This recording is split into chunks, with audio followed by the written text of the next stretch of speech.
बुझक्कड़ी, ये बुझक्कड़ी, ससुर बाहर निकल आओ। कहाँ हरदम घर के अंदर ही घुसा रहा था ये। ससुर कहीं के, जल्दी निकल बाहर।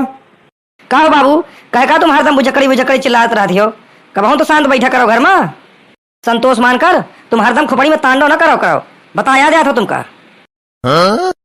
करे सारे कुल गोड़न, कुल के कलंकी, तुम सारे सारा दिन घर के भीतर ही घुसे रहा था। तुम सारे भूखन मर जियो एक एक दाना खातिर। हम तुमको बताया देता हूँ, तुम सारे गांव मानी भीख मंगियो।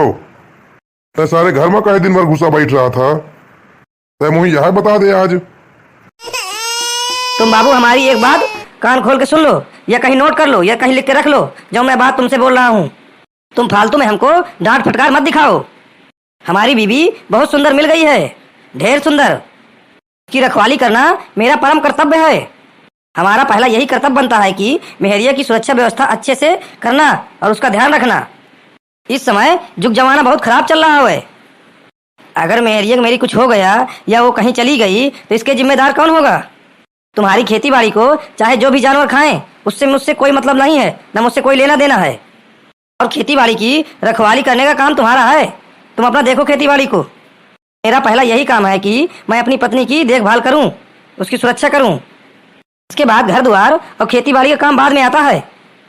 तुम बाबू फालतू में चिल्लाना बंद करो, मैं तुमको बताया दे रहा हूँ। माने अगर तुम्हारी मेहरिया बहुत सुंदर है तो तुम वही की चौकीदारी करियो। तय सारे हमका यह बताओ कि तुम्हारी मेहरिया देख के पेट भर जाई। तय सारे दरुल हमका यह बताओ कि यह समझा दे अच्छे से कि तुम्हारी मेहरिया देख के कल्याण हो जाई। तुम्हारे सारे अभी बुद्धि भ्रष्ट हो गई है। सारे जब घर में एक भी अनाज नहीं आएगा तो भोजन के लिए एक भी दाना नहीं होगा तो वह मेहरिया अपने आप तुमका लात मार के चली जाएगी। ससुर कहीं के जा पहले खेती बाड़ी देखी आओ। माने तुम क्या कर रहे हो बाबू? तुम कहीं नहीं अपन खेती बाड़ी देखा रहे हो?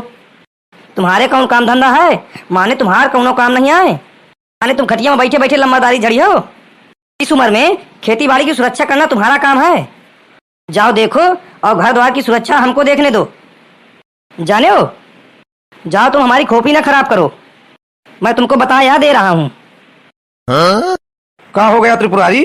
काहे तुम हरदम लड़का से झगड़ा करते रहते हो? जैसे कि तुम्हारे एक ही लड़का है, वह तुमसे नहीं बर्दाश्त होता है? हैं? जब देखो तब कयामत ही ठाने रहते हो। कहाँ हो गया है बताओ? कहा बता दई होगा जो धरका का, हमें कब शादी करके बुरी तरह से फंस गए हैं। इससे अच्छा तो यही था कि हम बिना औलाद के ही रहते तो ही ठीक था। तो इससे कम से कम कोई उम्मीद तो न रहती। एक तो इसकी पत्नी भी है, ये एक तो 24 घंटा में 20 घंटा मेहरिया की पल्लू पकड़े बैठा रहता है। ये उसको लोटा लेके लैट्रिन करवाने जाता है, उससे कपड़ा लत्ता धोता है, उसको अपने हाथ से खाना खिलाता है। उसका सारा दिन ये काम करता रहता है। उसको अपना काम स्वयं नहीं करने देता है अपनी पत्नी को। माने ये सारा मेहर चेर कैसे पैदा हो गया हमारे कुल में। जैसे कि मैं 10 बीघा गेहूं बोया हूं सड़क के किनारे, जाऊं न ताऊं गाय और सांड उसको 5-5 बार चर गए हैं। माने अब उस खेत में एक भी दाना नहीं पैदा होगा। और मैं इस उम्र में जाऊं, जैसे कि कौनो सांड हमका खरीद के मार देता हो, हम बदबदा के गिर जाएं, तो हमारा गोड़ हाथ टूट जाए, तो हमारा सारा बुढ़ापा यहीं में बर्बाद हो जाए। मैं इसको कह रहा हूं कि सांड खेत खा रहे हैं तो उनको जाकर खेत से भगाया हो। तो सार हमसे कहा था कि हमारी पत्नी बहुत सुंदर है, तो मैं उसकी रखवाली कर रहा हूं। देखते हो काका? यही तो सबसे बड़ी समस्या है। अगर मेहरिया खराब निकल जाए तो वह में नहीं गुजर बसर होता है, और अगर मेहरिया ढेर सुंदर मिल जाए तो उसकी रखवाली करती करती सारी जिंदगी बीत जाए। इसको तुमको सब देख लेना चाहिए था त्रिपुरारी। माने तुम सब चौपट कर दे हो सब कुछ आपन। माने तुम रुको गिरजा भाई, तुम फालतू की बात मत करा करो, ठीक है? माने पहले एक काम का समझे दो।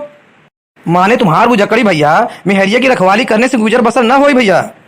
माने जब तक तुम्हारे घर में पैसा रुपया अनाज पानी है मतलब भर के लिए, तब तक वो तुम्हारे घर में है, तब तक ही तुम्हारे साथ है वो। जैसे ही तुम्हारे पास एक भी दाना नहीं बचेगा, वैसे ही वो तुमको लात मार के कहीं और चली जाएगी। समझने की कोशिश करो बुझकड़ी भैया, तुम एकदम बर्बाद हो जाओगे, तबाह हो जाओगे।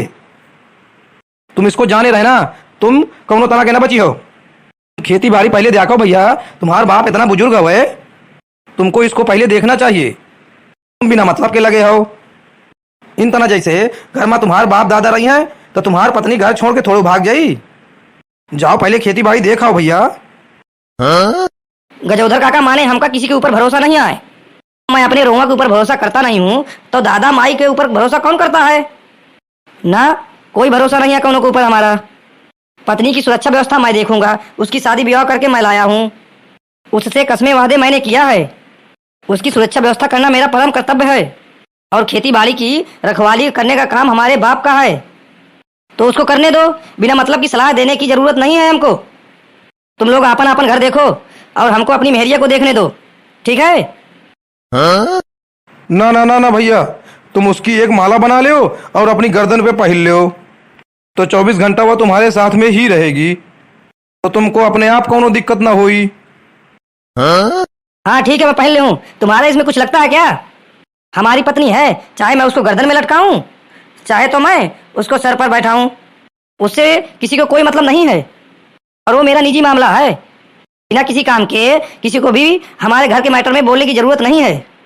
तो फिर मैं बताया दे रहा हूँ, तुम लोग इज्जत के साथ मेरे दरवाजे के सामने से चले जाओ, नहीं तो मैं थाने जाकर पुलिस बुला लाऊंगा।